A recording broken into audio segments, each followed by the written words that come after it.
인사드리겠습니다. 마라나타. 오랜만에 뵙는다는 표현이 어색하지 않은 것 같습니다. 교회를 한 달 만에 나왔습니다. 외국에서 2주, 다음에 병상에서 2주라는 시간을 보냈고요. 그러면서 우리 성도님들 정말 오랜만에 한 달 만에 이렇게 배웠습니다. 평소랑 목소리가 좀 약간 다르죠. 저도 제 소리가 이 소리가 아닌데 하는, 아직까지 좀 그 가래가 좀 몸에 남아 있어서 제 소리가 좀 안 나오는 것 같습니다. 오늘 입원하는 시간들을 통해서 주님께서 이제 독대하는 시간을 갖게 하시고, 그러한 시간들을 통해서 주님 깨닫게 하셨던 것들을 오늘 같이 이렇게 나누겠습니다. 그 전에 오늘 아침에 부산에 있는 황규성 선생님으로부터 문자를 하나를 받았어요. 좀 긴 글인데, 황규성 선생님도 좀 몸이 좀 아프셔서 요양병원에 꽤 오래 계셨거든요. 그래서 같이 병상에 있으면서 같이 문자 주고받기도 했는데, 그 형제님이 이제 일상의 기적이라는 글을 좀 보내오셨습니다. 근데 오늘 내용과 좀 유사해서 잠시 읽어드리도록 하겠습니다. 일상의 기적. 덜컥 탈이 났다. 유쾌하게 저녁 식사를 마치고 귀가했는데 갑자기 허리가 뻐근했다. 자고 일어나면 낫겠거니 대수롭지 않게 여겼는데 웬걸 아침에는 침대에서 일어나기조차 힘들었다. 그러자 하룻밤 사이에 사소한 일들이 굉장한 일로 바뀌어 버렸다. 세면대에서 허리를 굽혀 세수하기, 바닥에 떨어진 물건을 줍거나 양말을 씻는 일, 기침을 하는 일, 앉았다가 일어나는 일이 내게는 더 이상 쉬운 일이 아니었다. 별 수 없이 병원에 다녀와서 하루를 빈둥거리며 보냈다. 비로소 몸의 소리가 들려왔다. 실은 그동안 목도 결리고 손목도 아프고 어깨도 힘들었노라. 눈도 피곤했노라. 몸 구석구석에서 불평을 해댔다. 언제나 내 마음대로 될 줄 알았던 나의 몸이 이렇게 기습적으로 반란을 일으킬 줄은 예상조차 못했던 때라 어쩔 줄 몰라 쩔쩔매는 중이다. 이때 중국 속담이 떠올랐다. 기적은 하늘을 날거나 바다 위를 걷는 것이 아니라 땅에서 걸어다니는 것이다. 예전에 싱겁게 웃어넘겼던 그 말이 다시 생각난 건 반듯하고 짱짱이 걷는 게 결코 쉬운 일이 아님을 실감하게 되었기 때문이다. 괜한 말이 아니었다. 아프기 전과 후가 이렇게 명확하게 갈라지는 게 몸의 신비가 아니고 무엇이랴. 얼마 전에는 젊은 날에 윗분으로 모셨던 분의 병문안을 다녀왔다. 몇 년에 걸쳐 점점 건강이 나빠져 이제 그분이 자기 힘으로 할 수 있는 것은 눈을 깜빡이는 정도에 불과했다. 예민한 감수성과 날카로운 직관력으로 명성을 날리던 분의 그런 모습을 마주하고 있으려니 한때의 빛나던 재능도 다 소용없구나 서글픈 마음이 들었다. 돌아오면서 지금 저분이 가장 원하는 것이 무엇일까 생각해 보았다. 혼자서 일어나고 좋아하는 사람들과 웃으며 이야기하고 함께 식사를 하고 산책을 하고 그런 아주 사소한 일이 아닐까? 다만 그런 소소한 일상이 기적이라는 것을 깨달을 때는 대개는 너무 늦은 다음이라는 점이 안타깝다. 우리는 하늘을 날고 물 위를 걷는 기적을 이루고 싶어 안달하며 무리를 한다. 땅 위를 걷는 것쯤은 당연한 일인 줄 알고 말이다. 사나흘 노인네처럼 파스도 붙여보고 물리치료도 받아보니 알겠다. 타인에게 일어나는 일은 나에게도 일어날 수 있는 일이라는 것을. 크게 걱정하지 말라는 진단이지만 아침에 일어나는 일이 감사한 일임을 이번에 또 배웠다. 건강하면 다 가진 것이다. 오늘도 일상이 감사하며 살자. 지금도 감사를 느끼고 계시는지. 우리들이 입으로는 감사함을 외치지만 진정으로 느끼는 사람은 적은 것 같습니다. 안구 하나 구입하려면 1억이랍니다. 눈 2개를 갈아 끼우려면 2억이 들고 신장 바꾸는 데 3천만 원, 심장을 바꾸는 데는 5억 원, 간 이식하는 데는 7천만 원, 팔다리가 없어 의수와 의족을 끼워 넣으려면 더 많은 돈이 든답니다. 지금 두 눈을 뜨고 두 다리로 건강하게 걸어 다니는 사람은 몸에 약 51억 원이 넘는 재산을 지니고 다니는 것입니다.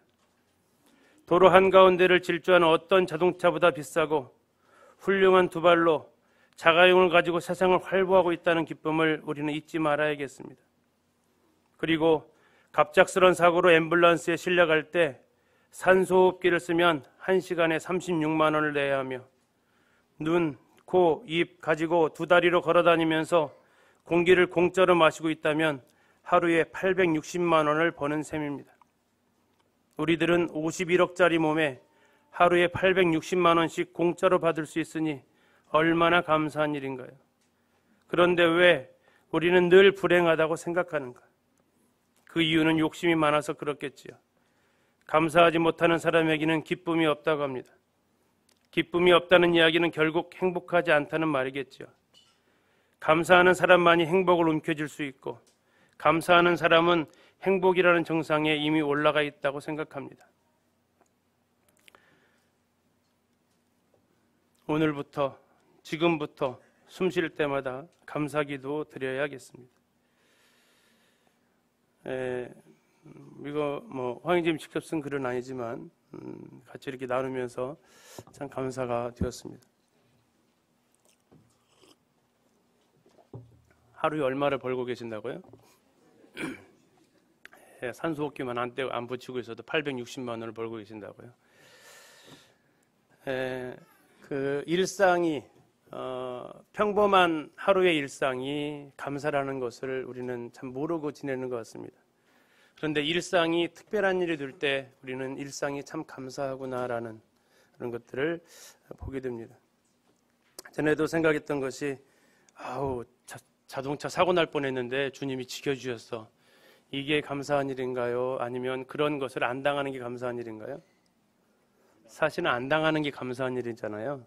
그런데 안 당할 때는 감사를 하지 않아요. 그런데 사고 날 뻔했는데 안 나면 되게 감사하잖아요.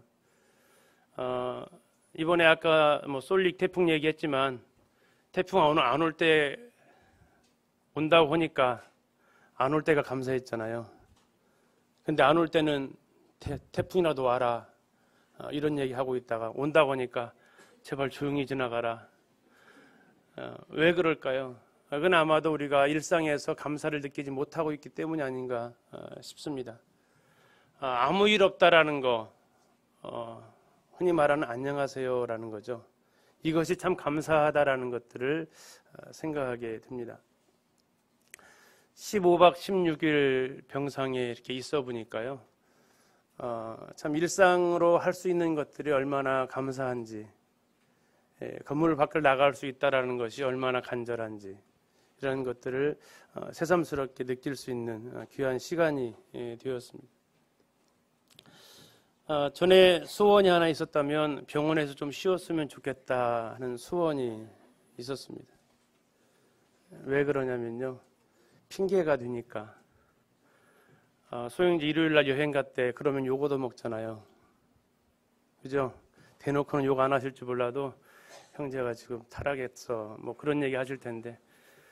병원에 아파서 주일날 못 나왔대 그러면 불쌍히 여김도 받고 또 나름대로 편히 쉴 수도 있고 그럴 생각을 했던 적이 참 철부지죠. 그런 생각을 했던 적이 있었습니다.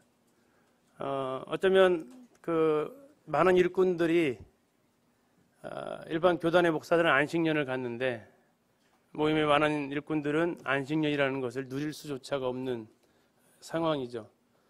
그러다 보니까 누구 얘기대로 성지답사 가면 공식적인 휴가다라는 이런 얘기도 그 시간만큼은 거기 간 것에 대해서 정죄하지 않으니까. 그런데 아무 일 없이 그냥 주일날 안 나오면 이것은 굉장히 이제 어려워질 수 있으니까 쉬지 못하는 그런 것들. 이건 일꾼들뿐만 아니라 성도님들도 그러리라고 생각이 듭니다. 그런데 15박 16일을 있어 봤더니 이게 아니었어요. 병원에서 쉬는 것이 쉬는 게 아니었습니다. 얼마나 제가 당뇨가 있다 보니까 하루에 4번, 5번씩 와가지고 단검 서겠습니다. 따끔합니다 하면서 피를 쪽쪽 빼가는지 혈압 재겠습니다. 체온 재겠습니다. 새벽 2시에 와가지고 또 확인하고 가고, 또 열린병원에서는 그나마 우리 명정진 배려해 주셔가지고 1인실에 있어가지고 좀 편했는데, 예수병원 가니까 얄짤 없이 다인실, 7인실 가서 있다 보니까 거기는 전부 다 호흡기 병동 환자들만 이렇게 계세요. 60 넘으신 환자들하고 같이 있다 보니까 수시로 기침 소리 들려오지, 가래 끓는 소리 들려오지, 숨 넘어가는 소리 들려오지, 할아버지들이 2시에 깨셔가지고 할머니랑 거기 소담 이야기 나누시지, 갑자기 주사바늘 빠지면 형광등 탁 켜버리고 주사 놓겠습니다 하고 간호사 들어와 버리지, 5시 넘어가니까 잠도 없으셔가지고 다 깨셔가 돌아다니시지. 병상에 있으면서 2시간 이상을 편히 잡은 적이 없어요. 2시간 이상을 계속 시끄럽고 떠들고 손님 차지하고 7명이 돌아가면서 기침해 대고, 병원에서 쉬는 거 쉬는 게 아니다. 일부 성도님들 오셔서 병원에서 푹 쉬다 나오십시오 하는데 솔직히 아멘은 안 되더라고요. 그래서 이제 웃으면서 병원에서 쉬는 건 쉬는 게 아니더라고요. 그래서 앞으로 병원에 가서 그런 얘기는 안 해야겠다. 푹 쉬었다 나오십시오. 이런 얘기는 안 해야겠다 하는 생각이 좀 들기도 했었습니다. 메모 성도님들 오셔서 너무 바쁘게 살다 보니까 병이 났다. 일정을 좀 줄여라. 이런 얘기 이렇게 하시는데요. 사실 그렇지는 않습니다. 이따 좀 말씀을 좀 드리겠지만, 일정이 물론 빠듯했던 것은 사실이에요. 지난번에 말씀드렸던 대로 계산해 보니까 방학 동안에 집에서 3일 잘 수 있었거든요. 3일 잘 수 있는 일정 쭉 이렇게 예전에 테트리스처럼 퍼즐 맞추기처럼 이렇게 쭉 일정이 맞춰 들어오다 보니까 쉴 수 없는 일정인데, 사실 그때 쉬거든요. CTI 강의가 있지만 거기 오시는 일꾼들은 한결같이 그 원장님한테 하시는, 김원희 원장님한테 하시는 얘기가 이때가 내 휴가입니다라는 시간이에요. 오전만 강의하면 오후에는 그 누구도 건들지 않거든요. 나가 있기 때문에 교회에서도 연락을 안 하거든요. 바쁜 줄 아니까. 그때가 다들 일꾼들의 휴식 시간이래요. 그 다음날 아침까지는 전혀 건들질 않으니까 강사실에서 혼자 뒹굴뒹굴 놀아도 되고 바람 쐬러 나가도 되고, 또 캄보디아 이번에 9박 10일 다녀왔지만 처음 간 4명은 잘 모를 거예요. 근데 경원 형제는 잘 알 겁니다. 이번처럼 편하고 좋았던 때가 없었거든요. 2박 3일 교사 캠프 기간 이외에는 일정이 굉장히 널널했거든요. 바빠서 그런 게 아니다. 이제 이 바빠서 병이 났다. 전에 이제 주님 앞에 투덜거렸을 때가 있었어요. 그때 주님께서 저에게 하셨던 말씀이에요. 바쁠래 아플래? 주님은 좀 잔인하게 물어보세요. 바쁠래 아플래? 그랬더니 생각을 좀 해보니까 그래도 바쁜 게 나을 것 같아요. 하나 더 물으시더라고요. 아플래? 복음 전하다가 저기 선교지에서 저는 고난당할래? 그냥 주님 바쁠게요. 그 뒤까지는 물어보지 마시고 그냥 저 바쁘게 살게요. 왜 근데 앞에 선택지 놓고 왜 여기서부터 물어보세요? 편하게 살래? 바쁠래? 물어보면 대답을 할 수 있을 텐데, 왜 주님이 바쁠래? 왜 아플래부터 물어보세요? 그 앞에 것도 있을 텐데. 그랬더니 주님이 이러시더라고요. 내가 살아왔던 생애에는 그 앞에 건 없었어. 너 나 따른다겠잖아. 내가 이 땅을 살을 때 한가할래 이게 없었어. 네가 나 따른다면, 네가 제자의 길을 간다면 나랑 같은 길을 가야 되잖아. 그래서 앞에 선택지를 주님이 지워버리셨어요. 그리고 그 다음부터 물어보시더라고요. 아플래? 바쁠래? 주님 그냥 바쁘겠습니다. 아픈 것보다는 바쁜 게 낫습니다. 그리고 아픈 것, 복음 전하는 것이 고난당하는 일이 되는 것보다는 차라리 아픈 때 아프서라도 복음 전하는 것이 낫겠습니다. 어느 분이 위로의 문자를 보내주셨는데 수고 많았다 하는데, 그 이야기를 아멘이라고 하기가 굉장히 죄송스러웠습니다. 지금 이 순간에도 복음 전하다가 감옥살이 하시는 분들이 많이 계시고, 지금 이 순간에도 믿음이라는 이유로 가족들에게 핍박당하는 그런 분들이 많이 계시는 것을 알고 있기 때문에 거기에 대해서 답을 할 수가 없었습니다. 그래도 참 바쁜 게 낫다라는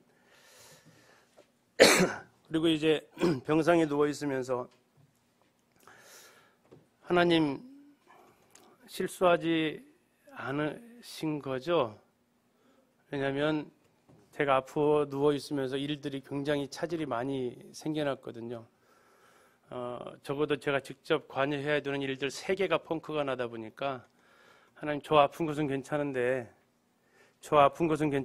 이것으로 인해서 집회 일정들이 차질이 생기는데 주님 실수하지 않으신 거죠? 그때 주님이 저에게 하셨던 말씀인 나 실수하지 않았어.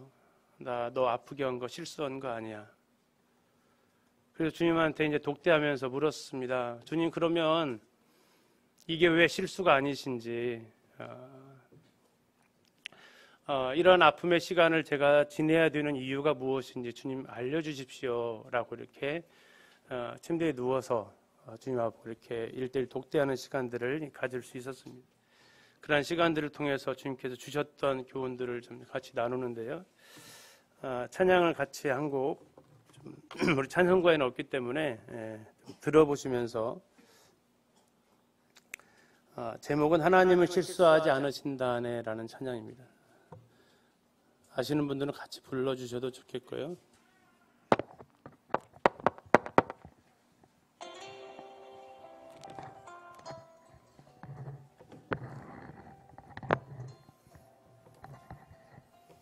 잘 안 들리죠? 사운드로 하죠.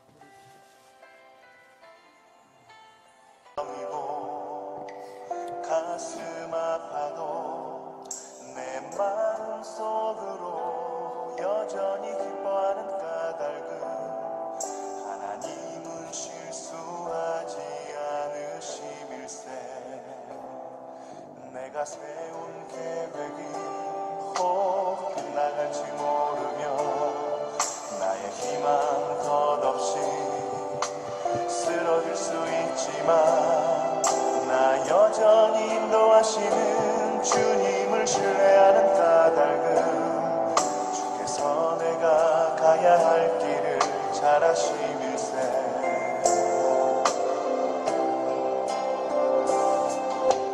어두운 밤 어둠이 깊어 날이 다시는 밝지 않을 것 같아 보여도 내 신앙 부여잡고 주님께 모든 것 맡기니 하나님을 내가 믿음일세. 지금은 내가 볼 수 없는 건 너무 많아서 너무 멀리 가물가물 어른거려도 분명히 오라. 나 두려워 아니하리. 만사를 주님께 내어 맡기리. 차츰차츰 안개는 거치고 하나님 지으신 빛이 뚜렷이 보이리라. 가는 길이 온통 어둡게만 보여도 하나님은 실수하지 않으신다네.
아멘이십니까?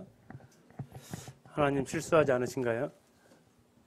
하나님 그분은 실수하실 수 없는 분이십니다. 하나님께 물었을 때 그 가사에 있는 것처럼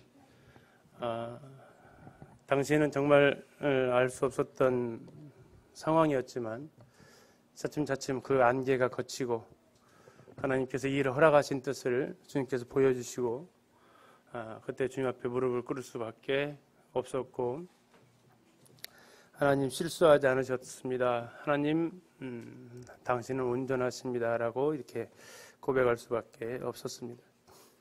근데 어떤 분은 이 말하니까 이런 얘기 하세요. 하나님은 실수하지 않는데요. 내 옆에 사람이 실수해요. 그래서 하나님을 믿을 수 있는데요. 내 옆 사람은 못 믿겠어요. 그때 주님이 저에게 이런 얘기를 하셨어요. 내가 가가 그렇게 할 줄은 몰랐다. 야 미안하다. 그러실까요? 주님 안 그러시더라고요. 그것도 내가 허락한 거야. 그가 그렇게 그런 반응을 보인 것조차도 내가 실수한 게 아니야. 하나님은 나에게 실수하지 않으시지만 옆에 있는 사람이, 옆에 있는 형제가, 옆에 있는 자매가, 옆에 있는 내 자녀가, 옆에 있는 내 남편과 아내가 실수해서 못 믿을까요? 아니요. 그것까지도 하나님의 권한에 있으시다라는 것을 알게 됩니다. 하나님, 내가 가가 그렇게 나올 줄은 몰랐네. 그건 내 시나리오 없었는데, 미안하다. 야. 이렇게 주님은 결코 말씀하지 않으십니다. 하나님, 그분은 실수하지 않으십니다. 잠시 일정을 잠시 말씀을 드리면, 7월 21일 날 토요일이었습니다. 그때 오후부터 몸에 이상을 느끼기 시작을 했습니다. 저녁에 체온이 39도까지 올라갔어요. 왜 저런 일이 있었냐 이렇게 봤을 때 핑계를 댄다면 폭염이었습니다. 열대야죠. 그래가지고 제 잠자리를 들고 거실로 나왔어요. 거실로 나와서 제가 저희 집에서 제일 어른이잖아요. 에어컨 밑에 자리를 제가 차지를 했어요. 에어컨 밑에 자리를 차지하고 방향을 좀 조절하고 잠을 잤어야 되는데 에어컨 바람 송풍구 나오는 거하고 제 얼굴로 거의 맞닿아 있었던 것 같아요. 밤새도록 2시간 타이머를 맞추긴 했지만 한 2시간, 3시간 이렇게 타이머를 맞추고 왜 에어컨이 깨지면 잠도 깨는지 모르겠지만 에어컨 꺼지면서 잠도 깨고 다시 예약 설정. 왜 예약을 하는 건지 모르겠지만 곧바로 킬 거면서 어쨌든 그렇게 아마 잔 것이 원인이 아닌가 싶습니다. 과로가 원인이 아니고 그렇게 해서 몸이 계속 체온이 올라가는 것을 느꼈고 주일날 와서는 보조교사 교육 마지막 시간이었거든요. 그 교사 교육 1시간 하고 오후에 청년부 말씀 전하고 정읍 근본교회하고 기린노교회 교사들 연합 모임이 있었거든요. 거기서도 말씀 전해달라고 해서 그 말씀까지 전하고 3시간 말씀을 전한 거죠. 박국종 인지님 오셨기 때문에 주일날 말씀은 피할 수 있었는데 이 3시간은 못 피했어요. 그리고 이제 집에 가서 이렇게 쉬었습니다. 열은 떨어지지 않아가지고 아침에 일어났는데도 계속 그 열을 유지하고 있었습니다. 그래서 학교에다가 전화하고 오늘 아마 힘들 것 같습니다. 바로 열린병원에 갔습니다. 가서 봤더니 이제 인후두염이다라고 이렇게 일단 판정을 좀 받고 열이 너무 안 떨어지니까 일단 입원 치료를 하는 게 좋겠다라고 이렇게 얘기를 하셔서 학교에다가 얘기를 했습니다. 학교에 방학이 26일 날 방학을 하거든요. 그러니까 23일부터 4일간 제가 출근을 해야 되는데 학교에다가 지금 이런 상태에서 병원에서 입원하라는 판정이 났습니다. 어떻게 했으면 좋을까요? 했더니 그럼 입원하라고 이때 이제 그 흔히 말하는 전담교사들이 있으니까 임시담임 배정을 할 테니까 병부터 나으라고 해서 23일부터 26일까지 3박 4일 입원을 하게 되었습니다. 이때 이제 열은 잡았어요. 39도까지 올라갔던 열들은 잡아서 정상적으로 체온은 유지가 됐는데 기침을 잡지 못했습니다. 그 열린병원 내과 과장님이 저 27일 날에 캄보디아 가야 됩니다. 하니까 아니 이 병 가지고 3박 4일만 입원한다고요? 기가 차네. 그런 얘기를 환자 앞에서 하시더라고요. 근데 가야 됩니다. 인수를 해야 되기 때문에 제가 안 갈 상황이 아니라서 가야 됩니다. 일단 한번 봅시다. 해서 그래서 이제 열은 잡았기 때문에 일단 기침하는 가운데에서 26일 날 퇴원하고 캄보디아 출국 준비해서 27일 날 또 26일 날 아시는 대로 최종환 부처님 그 장례식이 있었잖아요. 퇴원하는 그날 다시 장례식장 가서 이렇게 집회 참석하고 캄보디아 27일 날 이렇게 갔습니다. 일단 기침 계속 나오고 있는 상황이었고요. 28일 날 이제 딱게오 교회에 가서 이제 계속 교사들로 같이 다닐 수밖에 없는 뭐 상황이니까 같이 다니고 29일 날 주일 날인데 계속 기침이 나왔어요. 그래서 이제 거기 박인선 선교사한테 주일 날 말씀 부탁을 받았는데 나 힘들어서 못 하겠다. 근데 이제 형제가 저희가 도착하기 전까지 그 형제도 같이 일주일간 아팠어요. 형제님 저도 아파가지고 말씀 준비를 하나도 못했습니다. 가능하시면 해주시면 좋겠습니다. 근데 가능은 한데 이게 기침이 나오니까 어쩔 줄 모르겠다. 그래도 어쨌든 한번 해주시면 좋겠습니다. 그래가지고 어쩔 수 없이 했습니다. 제가 설교하고 옆에서 통역할 때 저는 기침하고 다시 통역 끝나면 다시 설교하고 통역할 때 저는 또 기침하고 그런데 놀랍게도 기침을 별로 안 해서 한 10번 정도밖에 안 했어요. 주님이 도우시구나라는 것을 느낄 수 있었습니다. 7월 30일 날 그 하루 쉬는 날인데 이때 이제 교사들은 캄보디아 문화체험을 하는데 제목 컨디션 자체가 문화체험할 수 있는 컨디션이 아니라서 쉬겠다 했습니다. 혼자 쉬었으면 괜찮은데 김유미 그 박인선 형제 아내죠. 김한신님 딸입니다. 김유미 자매도 아이를 임신을 했어요.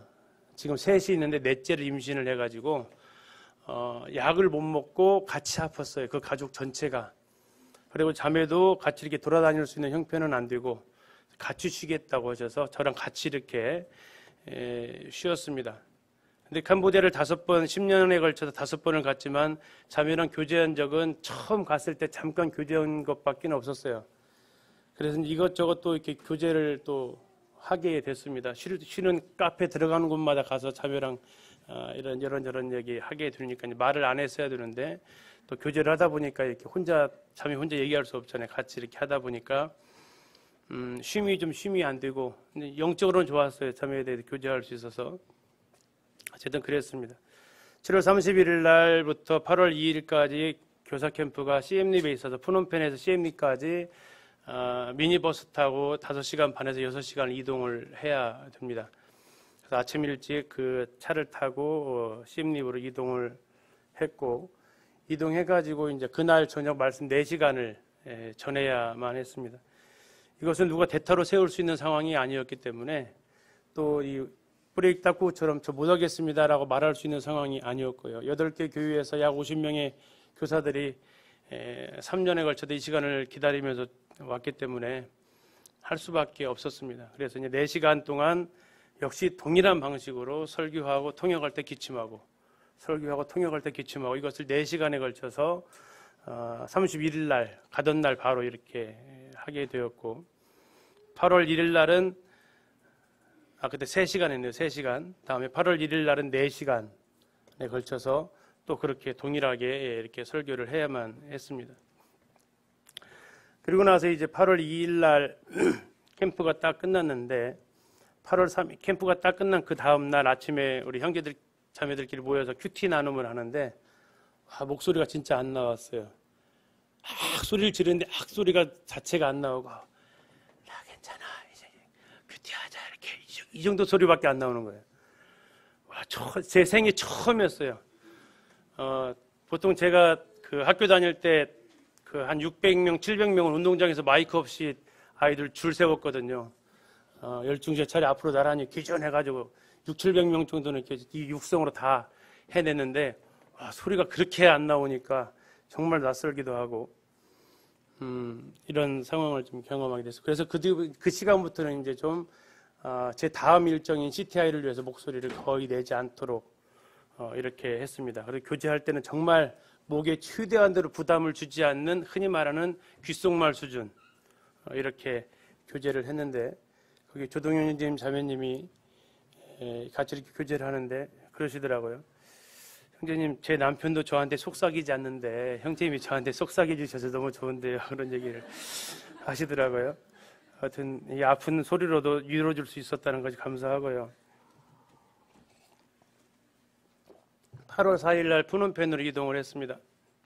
역시 이제 그 이스타나 타고 6시간 이동을 해야 되는 가운데 한 4시간 정도 탔는데 옆구리가 계속 아파오는 거예요. 이 버스를 이거 승합차 불편한 자리에서 오래 타서 아픈가 보다 그 정도로 했습니다. 그러다가 좀 통증이 괜찮아져서 하고 또 아플 때는 이제 진우 형제 불러가지고 안 맞으면 이 털이 좀 두드려라 해가지고 이렇게 좀 하고 왜 아픈지를 일단은 몰랐어요. 어쨌든 그렇게 해서 딱깨우 교회에서 말씀을 전해드리는데 그때 이제 목소리가 조금 나오긴 시작했는데 만약 이때 설교를 하게 되면 이제 진짜 CTI는 도저히 못 올 것 같아가지고 경화인제 안마에도 해야 될 것 같다 해서 경화인제가 설교를 캄보디아에서 주일 설교를 데뷔를 했어요. 이래봐도 해외파예요. 그렇게 해서 이제 그 해외에서 딱깨우 교회에서 주일날 설교를 경화인제가 하게 되고 저는 이제 그 저녁 비행기 타고 한국에 들어오게 되었습니다. 8월 6일부터 바로 CTI 강의가 있었기 때문에 누리자면이 전주로 내려보내고 저는 이제 오산으로 이동을 해가지고 아무래도 좀 병원에 가봐야 될 것 같아서 이비인후과를 가서 진료를 받았습니다. 진료를 받아보니까 이제 굉장히 상태가 좋지 않다. 폐에도 아마 문제가 있을 것 같다. 그러니까 이 약을 먹고 호전이 안 되면 내과 가서 폐 사진을 찍어보면 좋겠다라고 이렇게 의사가 얘기를 했고 그 약을 처방받고 이제 CTI를 강의를 하러 갔습니다. 인사할 때부터 목소리가 이제 정상적이진 않았는데 그래서 목소리가 나오니까 강의를 했습니다. 근데 한국에서의 강의의 차이점은 통역을 안 하잖아요. 캄보디아에서는 통역할 시간에 기침할 수 있었는데 여기는 통역을 못 하니까 물을 계속 먹었습니다. 한마디 끝나고 먹고 해서 막 이런 물컵을 1시간에 3개 정도 비우니까 바로 이제 시간 끝나자마자 화장실을 가야 되고 그렇게 해서 어쨌든 5시간 강의를 했어요. 8월 7일 아침에 되니까 다시 이제 목소리가 안 나왔습니다. 그래서 이제 그 원장님한테 부탁을 해서 목소리가 안 나오네요.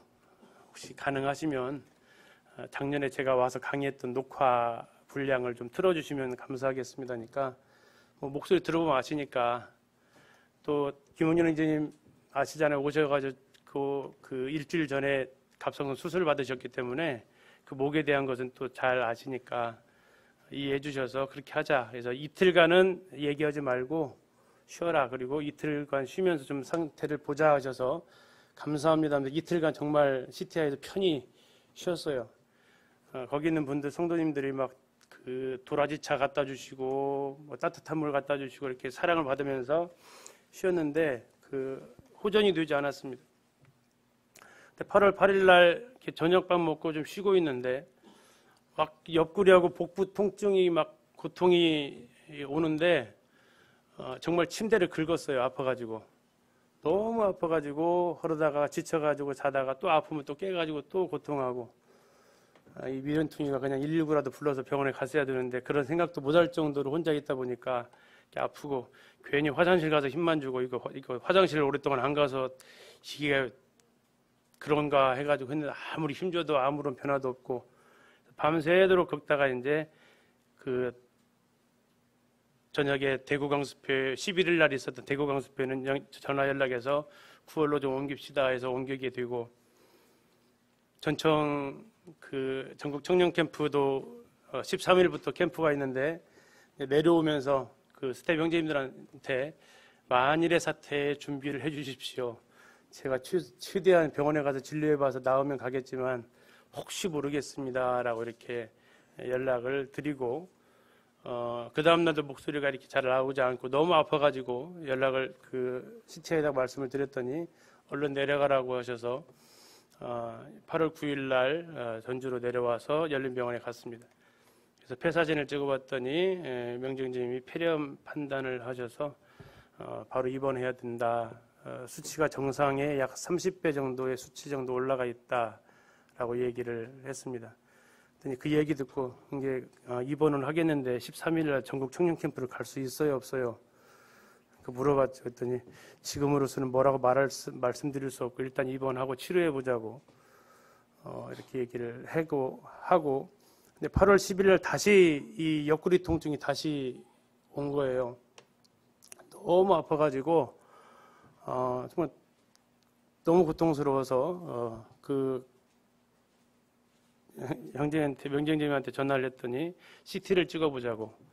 이제 오른쪽 옆구리가 아프다 보니까 저도 이제 인터넷 찾아보니까 오른쪽 옆구리가 아픈 이유 중에 하나가 급성 맹장일 때 아프다고 하더라고요. 그래서 이제 명재님은 굉장히 긴장을 했대요. 지금 폐렴 수치가 30인데 만약에 맹장 수술을 하게 되면 이 수치가 염증 수치가 더 올라가기 때문에 안 되는데 해가지고 어쨌든 CT를 찍어보자 했는데 명재님 그 다음날 오셔가지고 살짝 웃으면서 맹장은 괜찮고요. 돌이 하나 있네요 그러더라고요. 근데 그 돌이 하나 있네요라는 그 소리가 이렇게 그게 요로결석이라는 것을 그때 이제 알게 됐습니다. 그리고 이제 이 요로결석을 진단을 받고 이제 너무나 고통스러워가지고 일반 주사제라 가지고는 이게 통증 치료가 안 되더라고요. 그래서 마약 주사를 3번에 걸쳐서 나중에 계산할 때 보니까 이게 비급여더라고요. 당시에는 뭐 일단 얼마짜리인지 물어보지도 않고 맞았는데 어쨌든 마약 주사를 3번에 걸쳐서 이렇게 맞으면서 결석에 좀 통증을 좀 달래기도 했습니다. 그러다가 이제 요로결석은 열린병원에서 비뇨기과가 없어가지고 그 외유래로 나가야 된다고 해서 그 봉동에 있는 형님이 하도 성화를 하셔가지고 예수병원으로 14일 날 재입원을 하게 되고 24일 날 이렇게 퇴원을 하게 됐습니다. 이런 일정 가운데 이렇게 있으면서 묵상을 할 수 있는 시간, 열린병원에서는 묵상 자체가 안 됐어요. 너무 고통스러워가지고. 근데 열린병원에서 답을 얻고는 갔어요. 아까 말씀드린 대로 하나님 실수하지 않으신 거죠. 근데 이제 성경을 펴고 읽을 힘은 없는데 혼자 1인실에 있다 보니까 텔레비전이 거기 있거든요. KT 텔레비전이 있어요. 인터넷 IPTV가. 거기에 가서 이제 888 놀라가지고 우리 교회 방송 GNTV 뭐 이런 방송이 나오거든요. 설교 말씀을 듣는데 이제 설교 말씀 2개를 들으면서 주님께서 저에게 합당하게 그 2 말씀을 듣게 하시면서 네가 왜 이 순간에 이 자리에 누워 있어야 되는지에 대해서 답을 주셨습니다. 그리고 이제 예수병원에 가면서 성경을 가지고 묵상을 하면서 교훈들을 주셨고요. 첫 번째 교훈은 연약하다라는 것입니다. 네가 잘났다고 네가 건강하다고 까불지 마라. 넌 연약한 존재야라는 것들을 깨닫게 하셨어요. 그러면서 말씀이 생각났습니다. 욥기 4장 19절 흙집에 살며 티끌로 털을 삼고 하루살이 앞에서라도 무너질 자. 내가 얼마나 연약한지 하루살이 앞에서라도 무너질 자다 너는. 두 번째, 너의 호흡은 코에 있기 때문에 새말 가치조차도 없는 인생이다. 정말 무기력하고 연약한 인생이다. 그런데 거기 아멘 할 수밖에 없었습니다. 7mm짜리 제 몸에 돌에 하나, 아까 맹장은 멀쩡한데 돌 하나 있네요 했는데 그 돌의 크기가 처음엔 한 4-5mm 되는 것 같습니다 했는데 예수병원 가서 좀 더 자세히 찍어보니까 7mm 된다고 하더라고요. 7mm 아까 못 됐는데 와 7mm면 정말 요만하거든요. 근데 그거 몸 하나 있다고 신음하는 인생을 좀 보면서 정말 하루살이 앞에서라도 눌려 죽을 인생, 무너질 자라는 이 표현이 아멘 할 수밖에 없었습니다. 요로결석 오신 분들한테 뭐 잠깐 말씀드리기도 했는데 저희 교회에서도 저희 선배님들 계시거든요. 우리 한동환 형제님 선배님 계시고 이명재 형제님도 선배님 계시고 아프셨을 때 그냥 그게 그렇게 아플까? 그런 생각을 했어요. 뭐 그거 아프다고 왜 집회도 못 나오지? 뭐 이런 생각을 했어요. 그러니까 주님이 그래 너도 한번 해서 근데 정말 아파요. 정말 힘들고요. 제가 뭐 웃으면서 얘기하지만은 지금이야 웃으면서 얘기하는데 그때 당시에는 정말 힘들었는데 입덧의 고통을 알았어요. 이때 요로결석의 그 병상의 징후가 뭐가 있냐면 헛구역질, 구토가 있어요. 제 평생 헛구역질을 처음 해봤거든요. 이게 막 토할 것 같은 거예요. 그래서 이제 본 곳은 있잖아요. 토할 것 같으면 변기로 찾아가잖아요. 이렇게 변기로 찾아갔는데 막 토할 것 같은데 아무것도 나오진 않고 신물만 이렇게 나오는. 그러다가 좀 있다가 또 다시 나오는데 그러면 생각되는 게, 야, 이 자매님들은 입 닫을 때 이거 2, 3개월 한다고? 아우, 경의를 표합니다. 정말 대단하시다. 이거 정말 이틀 하는데도 너무 힘들었는데 이걸 어떻게 2, 3개월 하실까 하시는 거. 제일 많이 생각나는 게 이주희 자매님이 병원에서 입원하시면서까지 이 기간을 보내셨잖아요. 물론 입덧은 아니시겠지만 그런 시간들, 또는 지금 한국원 자매 그 입덧했을 때 많이 힘들겠다 이 정도만 생각했지, 야, 이렇게 힘든 거구나라는 것은 몰랐거든요. 두 번째는 밥에서 냄새가 난다는 것을 처음 알았어요. 이게 밥을 때가 되면 병원은 제때 갖다 주잖아요. 근데 문을 열고 식당 아줌마가 밥을 딱 들고 들어오는데 밥 냄새 확 나는 거예요. 근데 정말 맡기 싫은 거예요. 그래가지고 내가라고 밥을 내가라고. 근데 이제 제 아내가 와가지고 그 밥을 먹고 있는 거예요. 꾸역꾸역.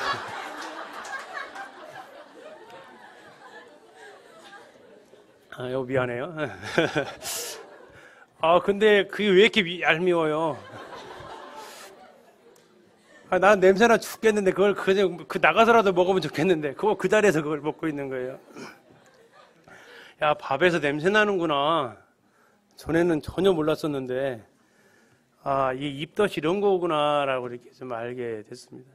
두 번째, 이제 이게 이 결석이 움직일 때가 있어요. 이 안에서. 그러면 이제 이게 요 관을 이렇게 긋거든요. 약간 돌이. 그러면 이제 이게 흔히 말하는 이제 출산의 고통입니다. 막 온 배를 쉽게 얘기하면 창자를 갖다 누가 이렇게 막 비트는 것 같아요. 이렇게. 그러면서 이것을 출산의 고통, 아내가 5을 낳았는데 얼마나 힘들었을까 하는 생각. 그러면서 참 이 돌 하나 가지고도 이렇게 참 힘들어하는 인생이다라는 것들을 생각하게 됐습니다. 참 말을 많이 하고 사는 직업이거든요. 저 직업 자체가 교사이기 때문에 하루에도 정말 얼마나 많은 말을 하고 있는지는 모르겠지만 주님이 더 그렇게 말 많이 한다고 내가 기침 하나 딱 줄게 한 말 해봐. 이 기침 하나 딱 달고 나오니까 말을 못 하겠는 거예요. 이게 말 2-3마디만 하면 기침이 막 그 이상 나오니까. 그래가지고 이제 폐렴 검사를 하는데 기관지 내시경 처음 들어본 말이었습니다. 유내시경은 들어봤는데 기관지 내시경은 처음 들어봐서 해보신 분 계세요? 아마 이건 제가 저희 교회에서 제일 선배가 아닐까 싶은데 정말 할 것은 못 되고요. 이 코에다가 관을 넣어가지고 이게 이 목구멍을 통과해가지고 허파를 갖다 이렇게 살피는 건데요. 그 10분, 5분에도 10분이라고 하는데 정말 그 코 마취한다고 이렇게 약간 맵습니다 하는데 맵다고 코에다가 마취제를 딱 넣거든요. 마취를 딱 넣는데 눈에도 눈물이 쫙 나는 거예요. 처음 경험했어요. 그냥 이거 뭐 자동신경으로 그냥 눈에서 눈물이 쫙 바로 흘러버리더라고요. 이런 것도 있구나. 신세계다. 라는 것을 이렇게 경험도 해봤습니다. 기침 하나 해도 말을 제대로 잊지 못하는 게 인생이다라는 것들을 생각나게 하고, 이 돌을 깨기 위해서 내시경 수술을 하는데 의사가 정말로 야속했습니다. 간단하다고 했거든요, 분명히. 근데 척추 마취 후에 8시간을 누워 있어야 된다는 얘기는 저한테 한 적이 없어요. 그런데 8시간 동안 고개를 절대 들지 말라고. 만약에 고개를 들게 되면 이 압이 달라져가지고 척수가 이렇게 빠져나오게 되면 그것을 채워넣기 위해서 온몸이 이렇게 하면서 두통, 머리가 인터넷 글을 찾아보니까 그 쇠꼬챙이로 이 관자놀이를 갖다 계속 조아대는 그 고통이 따른다고 하더라고요. 아니면 가죽 벨트를 가지고 머리를 딱 해가지고 계속 조여는 듯한 고통이 8시간 안에 고개를 들면 그런 고통이 따라온다고. 무서워가지고 고개를 들 수가 있어야지. 근데 한번 8시간 누워있어 보셨어요? 베개도 베지 말래요. 정말. 그러면서 생각났던 사람이 38년 된 병자. 이 8시간 누워있는 것도 이렇게 힘든데 38년 동안 어떻게 누워있었을까 하는 생각들. 소변줄 차고 하루도 생활을 해봤습니다. 참 짧은 시간 동안에 여러 가지 경험들을 해봤어요. 화장실 가서 시원하게 소변 넣는 것이 얼마나 큰 쾌감인지를 생각을 하게 되는, 일상이 정말 감사가 되는 것들을 경험하게 되었습니다. 참 하루만 못 자도, 하루만 굶어도 정말 살아가기 힘든 게 인생인데 뭐가 그렇게 잘났다고, 뭐가 그렇게 참 자존심을 부리면서 살아가는지, 하나님 보시기에 그 7mm 돌 하나 딱 넣어주니까 그렇게 신음하면서 살아가고, 기침 하나 탁 던져주니까 그렇게 콜록콜록하면서 지금 할 말도 제대로 못하는 것이 인생인데 뭔 할 말이 그렇게 많다고, 무슨 생각이, 뭐가 그렇게 잘났다고 까불고 다녔는지 주님께서 저에게 가르쳐 주시는데 정말 이렇구나라는 것을 알게 됐습니다. 두 번째, 짧은 인생인데요. 이 시간도 거의 다 됐네요. 시간도 짧네요. 나의 날은 배틀의 북보다 빠르다. 잠깐 보이다가 없어진 안개다라는 것들. 누워있으면서 1인실에 있었던 열린병원에서는 몰랐는데 7인실, 다인실 가면서 알게 됐습니다. 제가 누워있는 병상 앞에 전부 다 70대 그 할아버지들이 다 누워 계세요. 그 모습을 이렇게 앉아서 이렇게 보는데요. 저 머지않아 내 모습일 수 있겠다. 근데 머지않아가 뭐 그렇게 긴 세월도 아니고, 올해 뭐 제 나이가 이제 46인데 한 20년 후면은 내가 저 자리에 앉을 수 있겠다라는 생각이 좀 들었습니다. 지혜로운 마음을 주사 우리 날 계수함을 알게 해달라고 이렇게 시편 기자가 고백을 하는데, 그러면 내가 건강하게 주님을 섬길 수 있는 날이 얼마나 될까? 계산해 보니까 20년도 안 남았더라고요. 20년도. 그러면 주님, 거기에서 잠자는 시간 빼고 이것저것 빼고 하면은 얼마나 남았을까요, 주님? 정말 얼마 남지 않았다라는 것을 실감나게 됐습니다. 나 20년, 30년 후에 저 모습. 또 하나 생각했던 것은 할머니들이 병간호를 하시더라고요. 근데 대부분 할아버지들은 체격이 크셨어요. 할머니들은 왜 이렇게 왜소하시고요. 근데 한번 생각해 봤어요. 20년 후에 내가 누워있고 강혜기 엄마가 병간호를 한다? 상당히 힘들겠는데. 이거 체중을 좀 빼야 되겠다. 아내를 위해서도. 그런 생각은 하고 나왔는데 어떨 줄은 모르겠습니다만, 어쨌든 병실에 있으면서 한 7kg가 빠졌어요. 어느 분 그러시더라고요. 아이고, 턱선이 사셨네요. 아내는 나와서 20kg만 더 뺍시다 라고 얘기하는데, 하여튼 그 병실에 있는 환자들을 보면서 그런 생각들을 좀 하게 됐습니다. 얼마 남지 않은 인생 어떻게 살아야 될 것인가를 참 계산하게 되는 그런 시간이었어요.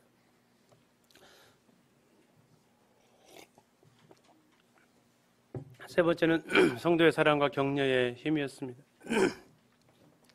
오셨던 분들한테 이 문자의 말씀을 넣어서 보내드리기도 했는데요. 그곳 형제들, 로마에 있는 형제들이 우리 소식을 듣고, 바울의 소식을 듣고 아비오 광장과 트레이스 타베르네까지 맞으러 오니 바울이 그들을 보고 하나님께 감사하고 담대한 마음을 얻으니라. 병상에 있을 때 이렇게 성도들이 찾아오셔서 위로해 주시고 하는 모습들을 보면서 참 감사가 되었습니다. 엘렌병원에서 명정인재님께서 이렇게 베풀어준 그 형제 사랑, 또 오시고 싶은데 우리 김영재님이 강하게 광고를 하셨다고 하더라고요. 절대 안정이 필요니까 오지 말라고. 그래서 이제 어떤 청년들은 다른 누구한테 물어봐서 혹시 지금은 가도 돼요? 이렇게 물어보면서 조심스럽게 병문안 오는 지체들도 있었고, 또 오셔서 기도해 주시고 또 손잡아 주시고, 어떤 분은 왜 눈이 빨개지시는지 우시려고 하시고, 뭐 중병도 아닌데 격려해 주시는 이런 모습들 가운데 많은 위로가 되었습니다. 아까 말씀드린 대로 한 달 정도 못 만났거든요. 7월 22일 날 교회 나오고 지금 나왔으니까, 그래서 한 달 만에 뵙는 것만으로도 정말 반갑고 격려가 되었던 시간입니다. 그러면서 병상에 있는 분들, 장기 투병하시는 분들이 얼마나 힘든 시간을 보내고 계실지, 그분들에게 위로가 필요하고 가서 손잡아주고 기도하는 것 자체가 얼마나 소중한지, 지체들의 이러한 것들, 고통들을 함께 느낄 수 있는 귀한 시간이 되기도 했습니다. 네 번째는 실수하지 않으시는 하나님이셨습니다. 아까 말씀드렸던 대로 이것은 열린병원에 있으면서 2시간의 그 말씀을 통해서, 인터넷 말씀을 통해서 주님께서 주셨던 부분이었습니다. 놀라운 것은 캄보디아 가서 교사 캠프 끝날 때까지 기침은 했지만 목소리는 다 나와서 설교는 할 말은 다 하고 끝냈다라는 거예요. 이번 방학 기간 중에서 유일하게 미션 클리어한 것은 이 사역밖에 없어요. 총 4가지 사역이 있었는데 이것만 완수했는데 주님께서 이것 때문에 갔기 때문에 이것을 완성케 하시는 것을 보셨습니다. 그리고 아까 말씀드렸던 대로 기침할 시간이 통역하니까 기침할 시간을 확보해 주셔서 이것을 감당할 수 있었고요. CTI 펑크 날 뻔했는데 작년에 만약에 올해 제가 처음 강의를 갔으면 정말 큰 펑크를 낼 뻔했는데 그래도 작년에 가가지고 녹화하는 곳이 있어가지고 그것으로 대체할 수 있었고 8월 달에 있었던 대구 강습회는 대구 쪽에서 양해를 해주셔서 9월 15일로 옮겨서 한 달 뒤로 미뤄서 대신할 수 있었고 제일 죄송했던 게 전청 캠프예요. 5시간의 말씀을 전했어야 되는데 청년 캠프 핸드북을 보니까 제가 보낸 말씀 원고는 그대로 실렸는데 강사가 안 온 거죠.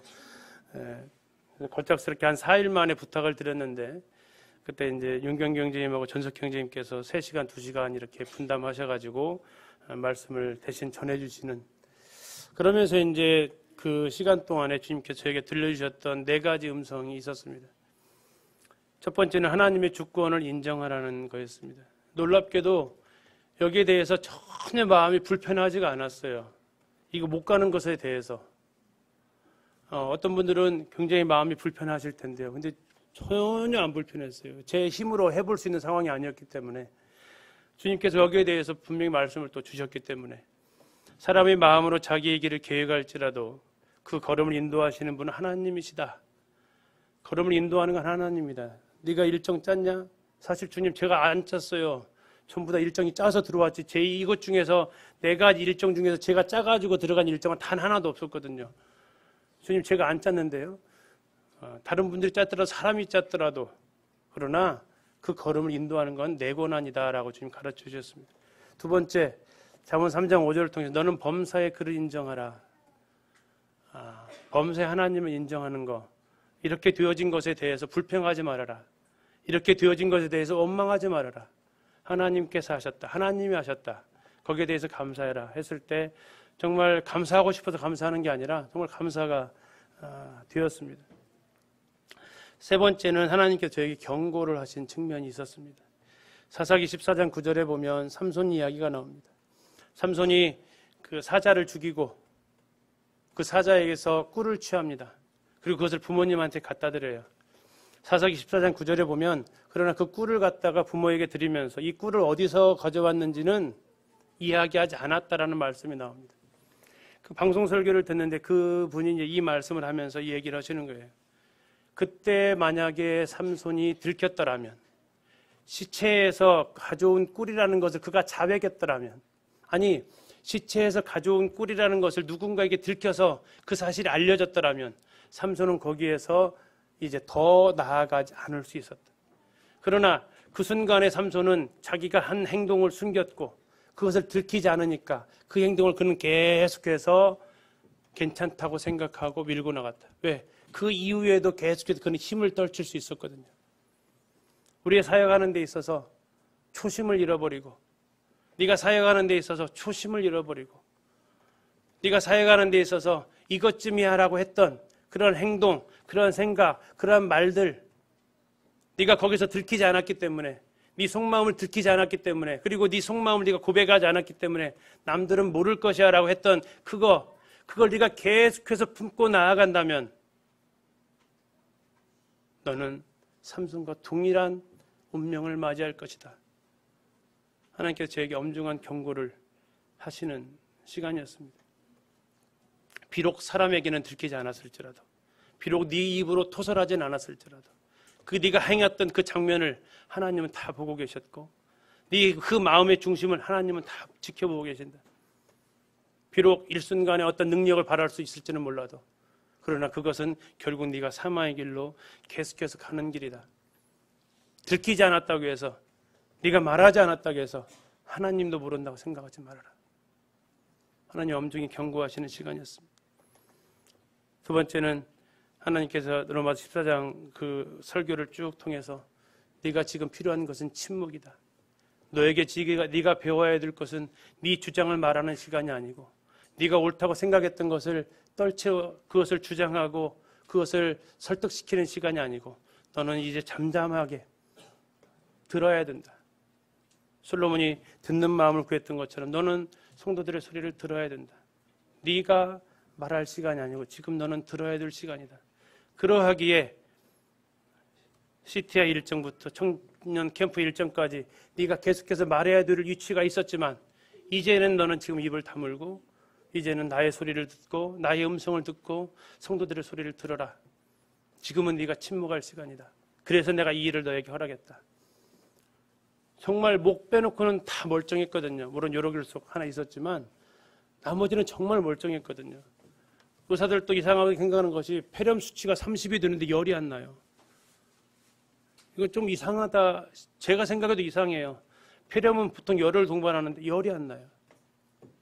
하나님이 딱 한 군데만 치신 거예요. 이 목만 치신 거예요. 왜? 네가 네 의견을 얘기할 거니까, 주장할 거니까, 고집할 거니까 주님이 제 목을 닫게 하셨어요. 주님, 그리고 저에게 요구하시는 침묵하라. 들어라. 지금은 네가 들어야 될 시간이다. 주님께서 이렇게 말씀해 주셨습니다.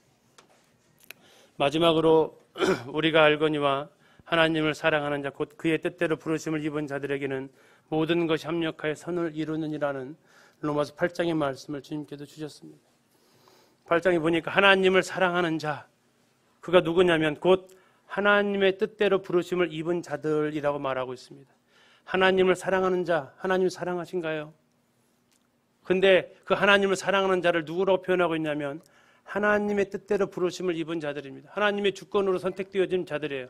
그러나 또 다른 의미 가운데 하나는 하나님의 뜻이라는 것입니다.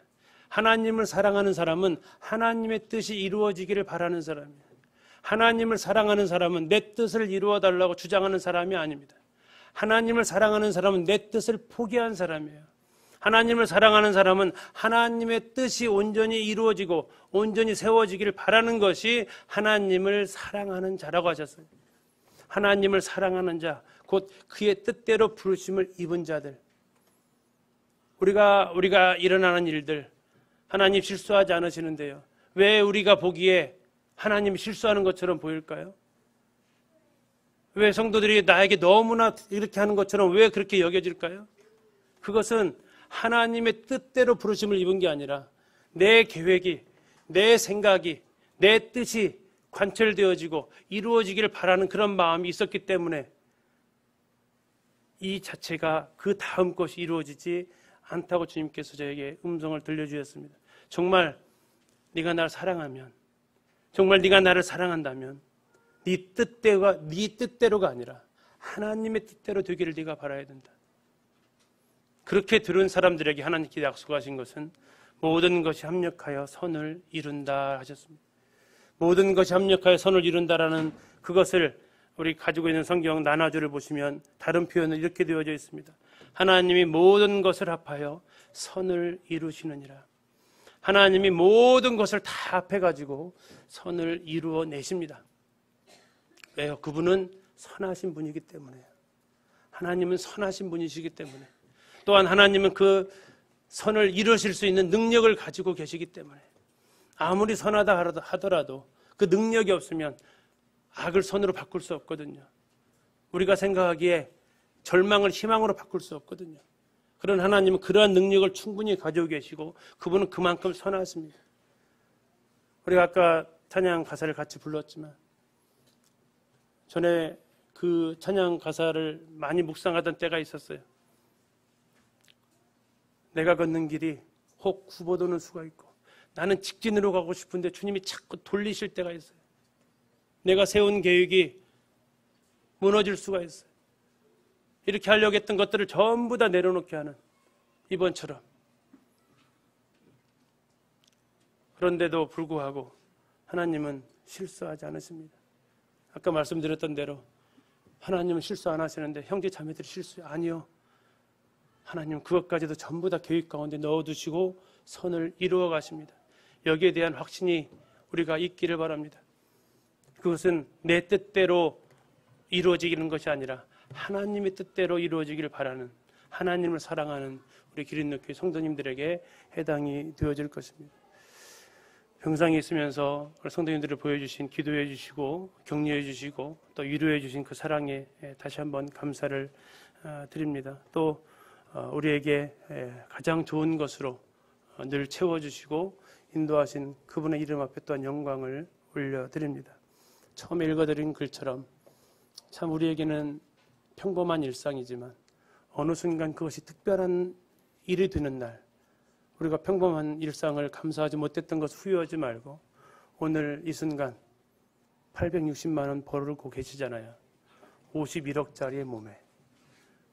오늘 점심 식사 맛있게 드실 수 있다는 것이, 밥 냄새 안 나는 것이 얼마나 큰 행복인지 우리가 소소한 일상 속에서 그러한 감사를 누리실 수 있기를 기도합니다. 감사합니다.